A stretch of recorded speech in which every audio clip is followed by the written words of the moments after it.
코로나 기간 단속에 걸린 유흥업소 마담을 처벌받지 않도록 손써줬다는 찰리 일행. 이들의 대담한 행각은 이게 다가 아니었습니다. 그때 오빠들이 가게를 얻어줬어요.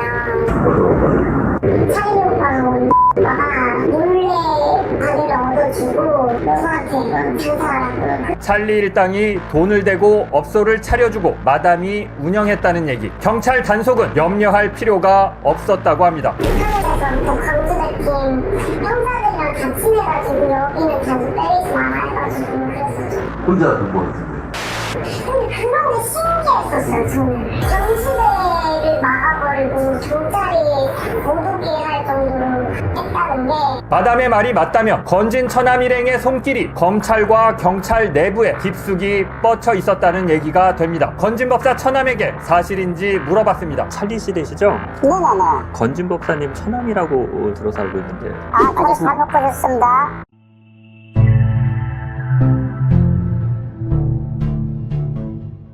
코로나 기간 단속에 걸린 유흥업소 마담을 처벌받지 않도록 손써줬다는 찰리 일행. 이들의 대담한 행각은 이게 다가 아니었습니다. 그런 얘기 해도 되는지 모르겠는데 코로나 때 유흥 좀 받았잖아요. 그때 오빠들이 가게를 얻어줬어요. 찰리 오빠가 온 오빠가 몰래 가게를 얻어주고 여수한테 장사하라고. 찰리 일당이 돈을 대고 업소를 차려주고 마담이 운영했다는 얘기. 경찰 단속은 염려할 필요가 없었다고 합니다. 그리고 오빠들이 아직도 거기서 놀고 제가 아가씨들이 이렇게 하고 하늘에서부터 강제대팀 형사들이랑 같이 해가지고 여기는 자주 때리지 마라 해가지고 그랬었죠. 혼자 등록했는데. 돈을 벌었다기보다는 그때 거의 진짜 그냥 오빠였어요. 이들이 차린 가게는 경찰 단속 대상에서 제외됐다는 겁니다. 마담의 설명은 구체적이었습니다. 네, 수사경찰서에서 일 다 봐주고 했었죠. 광주대 그 몇 팀까지 뭐 1팀, 2팀, 3팀, 2팀 잘은 모르겠는데 아무튼 그 일을 다 봐주시더라고요. 거기 근데 그런 게 신기했었어요, 저는. 경수대를 막아버리고 경찰이 못 오게 할 정도로 했다는 게 너무 신기했어요. 마담의 말이 맞다면 건진 처남 일행의 손길이 검찰과 경찰 내부에 깊숙이 뻗쳐 있었다는 얘기가 됩니다. 건진 법사 처남에게 사실인지 물어봤습니다. 찰리 씨 되시죠? 네네네. 건진 법사님 처남이라고 들어서 알고 있는데. 그거 잘못 보셨습니다. 대선 기간 동안 윤석열을 경호했다는 경호팀장은 현재 한 공단의 비상임 이사입니다. 그는 취재진의 질문에 평소 찰리와 친하게 지낸 건 맞지만 룸사롱에서 만난 적은 딱 한 번이었다고 설명했습니다. 갑자기 집에 있는데 연락이 와서 주소를 찍어줘서 여기 한번 와라 하고 어딘지도 모르고 갔고 그랬더니 거기가 술집이었고 보니까 그래서 아마 뭐 저를 왜 그렇게 묘사하는지 모르겠는데 그거는 뭐 제가 이제 제 개인적으로 만약에 그렇다면 술집 마담한테 제가 뭐 고소를 하든 해야 되는 내용인 거고. A씨는 찰리 일당이 단속에 걸린 마담을 빼주고 마담과 함께 유흥업소를 차린 일에 대해선 알지도 못하고 자신과는 상관없다는 입장을 밝혔습니다. 저널리스트 장희수입니다. 네, 간이 배 밖으로 나온 것 같기도 하고요. 검찰, 경찰이 뭔가 연계된 것 같은 무법천지의 세상을 본 것 같습니다. 네, 맞습니다. 앞에서 설명드렸지만 많이 저희가 선진화되고 민주주의가 발전했고 그렇죠. 투명화되지 않았습니까? 예. 그래서 사실 그 코로나 기간 동안 다른 모든 업종들이 마찬가지겠지만 특히 유흥 쪽, 유흥업소들이 대거 문을 다 닫았습니다. 잘 나가는 업소들도 그때는 다 예외가 없었기 때문에 그렇죠. 많이 망하고 문을 닫고 영업을 중단하고 그래서 나중에 무슨 얘기가 있었냐면 코로나 끝나고 나서는 이제 그런 유흥업소들이 부족해서 자리가 없다 뭐 이런 얘기도 있었거든요.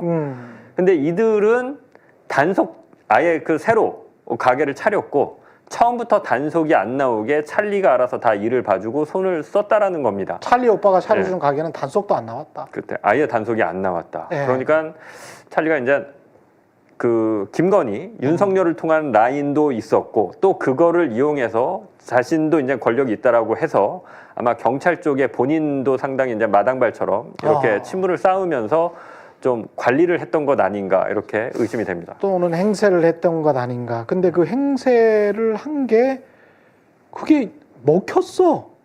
이게 무법천지였는데도 그냥 그렇게 넘어갔어. 네. 그죠? 그러니까 이게 마담의 말을 들어보면 알 수 있는데요. 예. 마담도 이게 이제 그 강남 룸사롱에서 잔뼈가 굵은 사람일 텐데 그렇죠. 단속이 정말 한 번도 안 나오더라. 신기했다라고 얘기하지 않습니까? 예. 예. 그러니까 마담이 보기에도 룸사롱 마담이 보기에도 신기한 거야. 일, 있을 수 없는 일. 예. 아 정말 대단한 권력인가 보다. 그렇지. 라고 생각하는 일들을 벌인 겁니다. 예. 그 마담 지금 휴대전화에 찰리, 건진법사 처남 찰리 이렇게 적혀 있었고 네.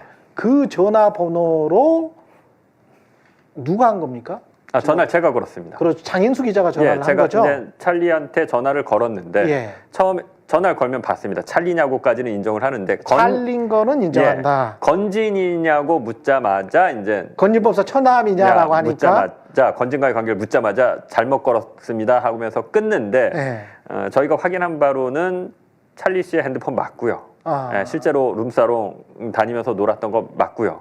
예, 그리고 주로 찰리와 재력가 최모 씨 둘이 중심으로 해서 룸사롱에 많이 갔고 이 둘이 국회의원, 경호팀장, 뭐 이렇게 당 관계자 이렇게 데리고 와서 같이 술 먹으면서 놀고 어떤 대선 기간 동안에는 대선 전략과 같은 것들도 상의하고요. 저런 식으로 또 이제 업소를 차려서 자기네들이 직접 운영도 하고요.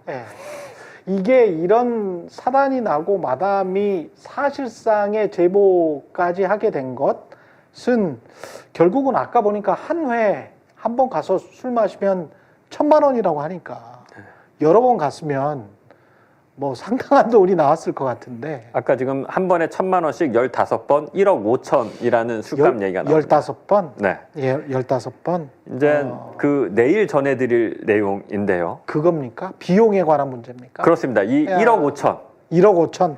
누가 내느냐? 누가 냈느냐? 낼 것이냐 말 것이냐? 낼 것이냐 말 것이냐? 예. 생각해보니 이쪽 입장에서는 또 언뜻 그런 생각이 드네요. 내가 차려줬는데 1억 2천만 원 정도, 1억 5천만 원 정도는 안 내도 되는 건가 이런 착각을 했었을 수도 있네.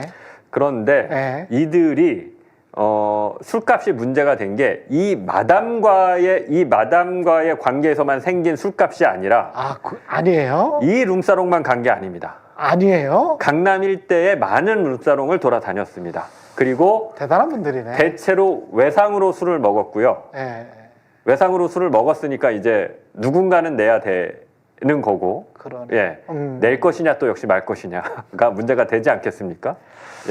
나라가 어떻게 운영이 돼 왔는지 한 단면을 보여주는 그런 에피소드인 것 같습니다. 저희는 내일 밤 9시에 장인숙 기자와 함께 다시 찾아뵙겠습니다. 고맙습니다.